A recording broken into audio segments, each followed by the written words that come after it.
शेखर राव जी, मुख्यमंत्री तेलंगाना, आम आदमी पार्टी के नैशनल कन्वीनर तो मुख्यमंत्री दिल्ली श्री अरविंद केजरीवाल जी, दोने राज्यों के चीफ सैकटरी साहबान, तेलंगाना के मिनिस्टर साहबान, MLA साहबान, MP जिन्हें भी मुख्यमंत्री साहब के नाल आए ने, मैं सारिਆਂ ਦਾ बहुत बहुत धन्यवाद करदा। बाकी जिन्हें भी परिवार किसानां ते जवानां दे जिहड़े परिवार जिन्हां ने अपने प्यारिਆਂ ਨੂੰ खोया, तुसीं इत्थे पहुंचे हो, मैं तुहाडा धन्नवाद करदा। जिस तरह पहला कहा गया कि यह श्रद्धांजलि समारोह है, कोई खुशी वाली गल नहीं, पर मैं तुहानूं सारिਆਂ ਨੂੰ पहला सब तो पहला सत श्री अकाल, नमस्कार, वाहिगुरू जी का खालसा, वाहिगुरू जी की फतेह। सियाणे कहंदे आ खुशियां वंडण ते दुगणियां हो जांदियां ने ते दुख वंडण नाल वो अद्धे रह जांदे ने। असीं तुहाडे दुख दे विच शामिल हां, घाटा नहीं पूरा कर सकते, जान की कोई कीमत नहीं हुंदी, पर फिर भी परिवार लई बाद दे विच क्योंकि बहुत सारे कमाऊ जी चले गए, वही कमाउंदे सी, तां परिवारां दे जिहड़े चुल्हे ने उन्हां दी अग बुझ जांदी। असीं थोड़ी जी पंजाब सरकार वालों तो कीते ही है, तो मुख्यमंत्री तेलंगाना ने अनाउंसमेंट की सी जिस वेले किसानी संघर्ष चल रहा सी, टकैत साहब बैठे ने, इतिहास का सब तो लंबा चलने वाला संघर्ष है। उत्थे गर्मी भी चली, उत्थे मीह नेरी तूफान ठंड धुंध हर एक मौसम चलिया, पर धरती पुत्र ने अपनिया हक्की मंगां जिहड़ियां उन्हां दा संघर्ष छड्डिया नहीं, ते जिहड़े कानून सी उन्हां नूं वापस करवा के ही उन्होंने साह लिया। और पंजाब जिहड़ा एग्रेरियन स्टेट है, जिस वेले देश अनाज बाहरों मंगाउंदा सी, उस वेले हरी क्रांति के रूप च पंजाब के किसान ने देश के सारे अनाज के भंडार भरे। धरती बहुत उपजाऊ है, धरती शहीदां दी, पीरां फकीरां गुरुआं दी चरण छोह प्राप्त धरती है, कौम बहुत मेहनती है। सो इस करके जय जवान ते जय किसान जिहड़ा नारा सीगा वो अज जवानां दे भी परिवार ने ते किसानां दे भी परिवार ने।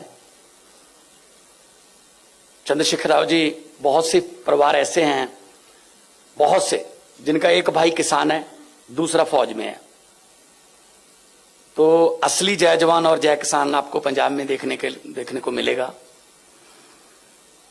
और दुख उस वक्त होता था जब उन पर तरह तरह के आरोप लगाए जाते थे, ये तो देशद्रोही हैं, ये तो पता नहीं क्या हैं, ये तो आतंकवादी हैं, मतलब जिनके एक किसान ऐसा शहीद हुआ है जिसका बेटा उस वक्त बॉर्डर पे था। 26 साल के मुंडे भी इस किसान संघर्ष की विच अपनी शहीदी दे चुके हैं। सो अज 543 पंजाब के किसान मिला के 712 हरियाणे के, 4 परिवार गलवान घाटी दे जिहड़े शहीद होए ने साडे जवान, उन्हां दे ने। ते अज उन्हां नूं असीं याद करदे हां।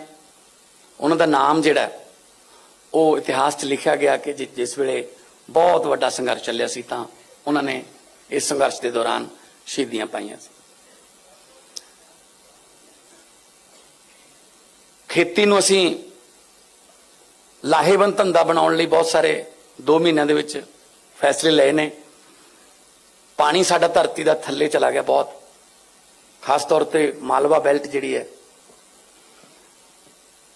ਤੇ ਅਸੀਂ ਕੋਸ਼ਿਸ਼ ਕਰ ਰਹੇ ਹਾਂ ਕਿ ਉਹ ਪਾਣੀ ਨੂੰ ਵੀ ਬਚਾਇਆ ਜਾਵੇ। ਨਾਲ ਦੀ ਨਾਲ ਖੇਤੀ ਦੇ ਕਈ ਬਦਲਵੇਂ ਰੂਪ ਫਸਲਾਂ ਦੇ ਉਹਨਾਂ ਨੂੰ ਵੀ ਇੰਟਰੋਡਿਊਸ ਕਰੀਏ। ਮੈਨੂੰ ਦੱਸਦਿਆਂ ਖੁਸ਼ੀ ਹੋ ਰਹੀ ਹੈ ਕਿ ਅਸੀਂ ਮੂੰਗੀ ਵਾਸਤੇ ਅਪੀਲ ਕੀਤੀ ਸੀ। ਇਸ ਵਾਰ 1 ਲੱਖ ਏਕੜ ਦੇ ਲਗਭਗ ਮੂੰਗੀ ਜਿਹੜੀ ਹੈ ਉਹ ਬੀਜੀ ਗਈ ਹੈ, ਤੇ ਸੈਂਟਰ ਸਰਕਾਰ ਨੂੰ ਅਸੀਂ ਅਪੀਲ ਕੀਤੀ ਸੀ ਕਿ MSP ਤੇ ਤੁਸੀਂ ਮੂੰਗੀ ਜਿਹੜੀ ਹੈ, ਕਿਉਂਕਿ ਦੇਸ਼ ਮੂੰਗੀ ਬਾਹਰੋਂ ਇੰਪੋਰਟ ਕਰਦਾ ਤੇ ਸਾਡੇ ਕੋਲੇ ਧਰਤੀ ਇਹੋ ਜਿਹੀ ਹੈ ਕਿ ਮੂੰਗੀ, ਸਰੋਂ, ਬਾਜਰਾ, ਸੂਰਜਮੁਖੀ ਜੋ ਮਰਜ਼ੀ ਬੀਜ ਲਓ। ਤਾਂ ਕੇਂਦਰ ਨੇ ਵੀ ਸਾਡੀ ਇਹ ਮੰਗ ਮੰਨੀ ਹੈ ਕਿ ਉਹ 5000 ਮੀਟ੍ਰਿਕ ਟਨ ਦੇ ਲਗਭਗ MSP ਤੇ ਮੂੰਗੀ ਜਿਹੜੀ ਹੈ ਉਹ ਉਠਾਉਣਗੇ। ਹੌਲੀ ਹੌਲੀ ਫਸਲਾਂ ਨੂੰ ਆਪਾਂ ਬਦਲ ਕੇ ਧਰਤੀ ਨੂੰ ਬਚਾ ਲਾਂਗੇ, ਕਿਉਂਕਿ ਗੁਰੂ ਨਾਨਕ ਸਾਹਿਬ ਨੇ ਕਿਹਾ ਪਵਨ ਗੁਰੂ ਪਾਣੀ ਪਿਤਾ ਮਾਤਾ ਧਰਤ ਮਹਤ। ਪਵਨ ਹਵਾ ਨੂੰ ਗੁਰੂ ਦਾ ਦਰਜਾ, ਪਾਣੀ ਨੂੰ ਪਿਤਾ ਦਾ ਦਰਜਾ ਤੇ ਧਰਤੀ ਨੂੰ ਮਾਤਾ ਦਾ ਦਰਜਾ। ਪਰ ਬਦਕਿਸਮਤੀ ਨਾਲ ਅਸੀਂ ਇਹ ਤਿੰਨੋਂ ਦਰਜੇ ਕਾਇਮ ਨਹੀਂ ਰੱਖ ਸਕੇ। ਸਾਡੀ ਹਵਾ ਵੀ ਦੂਸ਼ਿਤ ਹੋ ਗਈ, ਸਾਡਾ ਪਾਣੀ ਜਿਹੜਾ ਉਹ ਵੀ ਗੰਦਲਾ ਹੋ ਗਿਆ, ਸਾਡੀ ਧਰਤੀ ਵੀ ਸਪਰੇਆਂ ਕਰ ਕਰਕੇ ਅਸੀਂ ਜ਼ਹਿਰੀਲੀ ਕਰ ਲਈ। ਇਹ ਤਿੰਨੇ ਦਰਜੇ ਆਪਾਂ ਮਿਲ ਕੇ, ਸਾਰੇ ਤੁਹਾਡੇ ਸਹਿਯੋਗ ਤੋਂ ਬਿਨਾਂ ਕੁਝ ਨਹੀਂ ਹੋਣਾ, ਮਿਲ ਕੇ ਆਪਾਂ ਇਹ ਤਿੰਨੇ ਦਰਜੇ ਕਾਇਮ ਕਰਨੇ ਆ। ਪੰਜਾਬ ਨੂੰ ਦੁਬਾਰੇ ਰੰਗਲਾ ਪੰਜਾਬ ਬਣਾਉਣਾ ਹੈ। ਇਸ ਸਬੰਧ ਦੇ ਵਿੱਚ ਅਸੀਂ ਫੈਸਲੇ ਲੈ ਰਹੇ ਹਾਂ ਬਹੁਤ ਸਾਰੇ। ਡਾਇਰੈਕਟ ਬਿਜਾਈ ਝੋਨੇ ਦੀ, ਉਹਦੇ ਵਾਸਤੇ ਅਪੀਲ ਕੀਤੀ। 1500 ਰੁਪਇਆ ਪਰ ਏਕੜ ਸਰਕਾਰ ਵੱਲੋਂ ਦੇਵਾਂਗੇ। ਬਹੁਤ ਸਾਰੇ NRIs ਨੇ, ਬਹੁਤ ਸਾਰੀਆਂ ਇੱਥੇ ਸੰਸਥਾਵਾਂ ਨੇ ਤੇ ਬਹੁਤ ਸਾਰੇ ਵੱਡੀਆਂ ਜ਼ਮੀਨਾਂ ਦੇ ਮਾਲਕਾਂ ਨੇ, ਉਹਨਾਂ ਨੇ ਵੀ ਅਨਾਉਂਸ ਕਰਤਾ। ਕਿਸੇ ਨੇ ਕਿਹਾ ਮੈਂ 3000 ਰੁਪਇਆ ਠੇਕਾ ਘਟਾ ਲੂੰਗਾ ਜੇ ਸਿੱਧੀ ਬੀਜੋਗੇ, ਕਿਸੇ ਨੇ NRI ਨੇ ਕਿਹਾ ਮੈਂ 2000 ਰੁਪਇਆ ਠੇਕਾ ਘਟਾ ਲੂੰਗਾ। ਤਾਂ ਕਿਸਾਨ ਜਿਹੜਾ ਕਰਜ਼ਈ ਹੋ ਗਿਆ, ਕਰਜ਼ੇ ਚੜ ਗਏ, ਅੱਗੇ ਦੀ ਅੱਗੇ ਵਿਆਜ ਤੋਂ ਵਿਆਜ ਲੱਗੀ ਜਾਂਦਾ ਹੈ। ਤਾਂ ਜਦੋਂ मैं केजरीवाल जी, चंद्रशेखर जी, जब मैं पार्लियामेंट में पंजाब के किसानों की खुदकुशी का मुद्दा उठाता था तो मेरे पास तेलंगाना के, मेरे पास आंध्रा के, केरला के, तमिलनाडु के सांसद आते थे कि आज जो आप बोल रहे थे क्या पंजाब का किसान भी खुदकुशी करता है। मैंने कहा हाँ जी। तो उनको यकीन नहीं आता था कि पंजाब का किसान भी खुदकुशी कर सकता है। हमें तो ये लगता था कि पंजाब का किसान तो बहुत ही खुशहाल है, गिद्धा भंगड़ा वहां पे मेले लगते हैं। मैंने कहा जी नहीं, वो नहीं रहा इस तरह का पंजाब। कुछ माड़े फैसले सरकारां दे होए, मारां कुदरत दियां पईयां कई, तां जिहड़ा किसान है, अन्नदाता जिहड़ा है वो भिखारी बना के रखता। असीं कोशिश कर रहे हैं कि अन्नदाते नूं भी दाते दा दर्जा जिहड़ा है, दातां वंडण वाले दा दर्जा जिहड़ा है वो कायम रखीए। सो 3 ਲੱਖ ਰੁਪਈਆ ਪਰ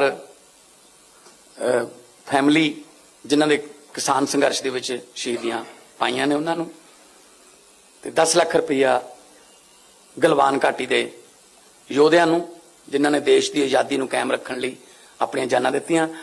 ਆਜ਼ਾਦੀ ਲੈਣ ਵਾਸਤੇ ਵੀ 90% ਕੁਰਬਾਨੀਆਂ ਪੰਜਾਬ ਦੀਆਂ, ਤੇ ਆਜ਼ਾਦੀ ਨੂੰ ਕਾਇਮ ਰੱਖਣ ਲਈ ਵੀ ਅੱਜ ਸਾਡੇ ਜਵਾਨ ਜਿਹੜੇ ਨੇ ਉਹ ਸੀਨਾ ਤਾਣ ਕੇ ਖੜੇ ਨੇ। ਜਿਸ ਵੇਲੇ ਆਪਾਂ AC ਲਾ ਕੇ ਸੁੱਤੇ ਪਏ ਹੁੰਨੇ ਆ, ਉਹ ਗੰਗਾਨਗਰ ਦੇ ਜੈਸਲਮੇਰ ਦੇ 50 ਡਿਗਰੀ ਸੈਲਸੀਅਸ ਗਰਮੀ ਦੇ ਵਿੱਚ ਉਹ ਆਪਣੀ ਰੱਖਿਆ ਕਰ ਰਹੇ ਹੁੰਦੇ ਨੇ।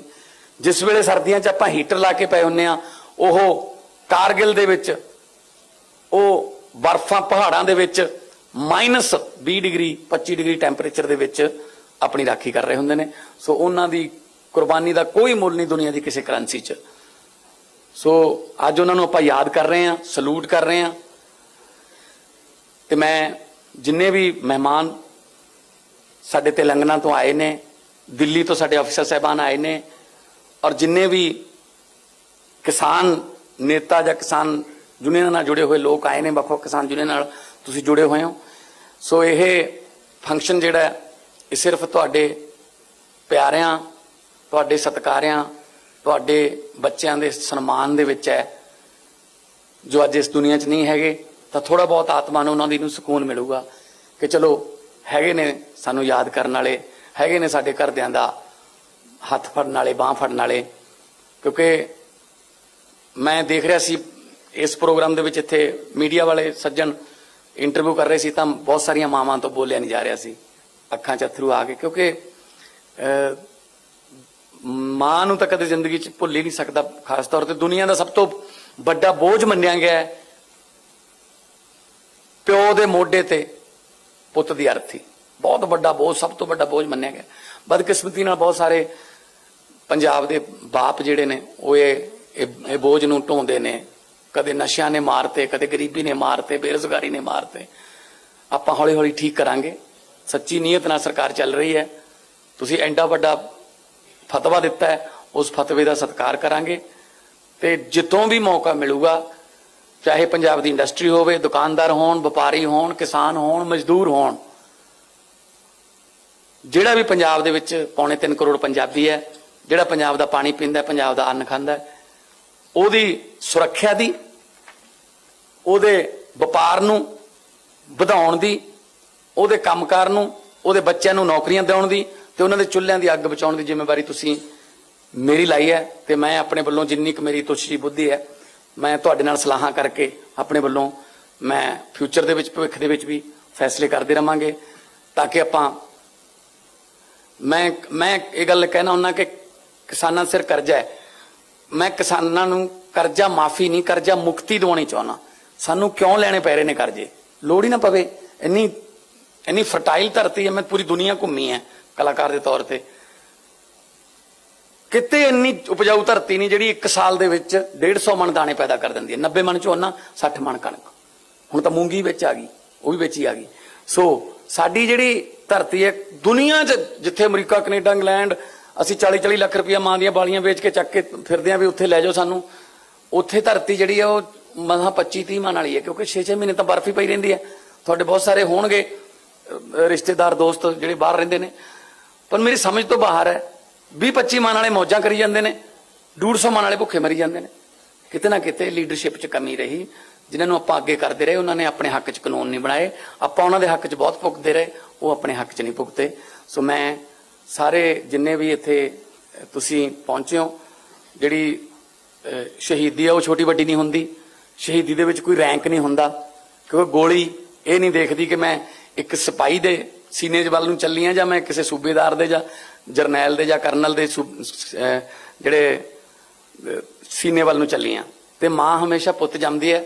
ਮਾਂ ਕੋਈ ਮਤਲਬ ਸ਼ਰਾਰਤੀ ਅਨਸਰ ਜਾਂ ਕੋਈ ਸਮਾਜ ਵਿਰੋਧੀ ਨਹੀਂ ਜੰਮਦੀ। ਮਾਹੌਲ ਕਈ ਵਾਰੀ ਇਸ ਤਰ੍ਹਾਂ ਦਾ ਹੋ ਜਾਂਦਾ। ਸੋ ਮੈਂ ਸੱਚੇ ਦਿਲੋਂ ਸ਼ਰਧਾਂਜਲੀ ਦਿੰਦੇ ਹੋਏ ਚੰਦਰਸ਼ੇਖਰ ਰਾਓ ਜੀ CM ਤੇਲੰਗਾਨਾ ਦਾ ਔਰ ਮਾਨਯੋਗ ਆਮ ਆਦਮੀ ਪਾਰਟੀ ਦੇ ਸੰਸਥਾਪਕ ਅਰਵਿੰਦ ਕੇਜਰੀਵਾਲ ਜੀ ਦਾ ਤੁਹਾਡੇ ਵੱਲੋਂ ਬਹੁਤ-ਬਹੁਤ ਧੰਨਵਾਦ ਕਰਦਾ। ਔਰ ਮੈਂ ਇਹੀ ਪ੍ਰਮਾਤਮਾ ਅੱਗੇ ਅਰਦਾਸ ਕਰਦਾ ਕਿ ਪ੍ਰਮਾਤਮਾ ਜਿਹੜੇ ਵਿਛੜ ਗਏ ਸਾਥੋਂ, ਉਹਨਾਂ ਦੀ ਆਤਮਾ ਨੂੰ ਸ਼ਾਂਤੀ ਦੇਈ ਤੇ ਪਰਿਵਾਰਾਂ ਨੂੰ ਭਾਣਾ ਮੰਨਣ ਦਾ ਬਲ ਬਖਸ਼ੀ। ਬਹੁਤ-ਬਹੁਤ ਧੰਨਵਾਦ। ਵਾਹਿਗੁਰੂ ਜੀ ਕਾ ਖਾਲਸਾ, ਵਾਹਿਗੁਰੂ ਜੀ ਕੀ ਫਤਿਹ।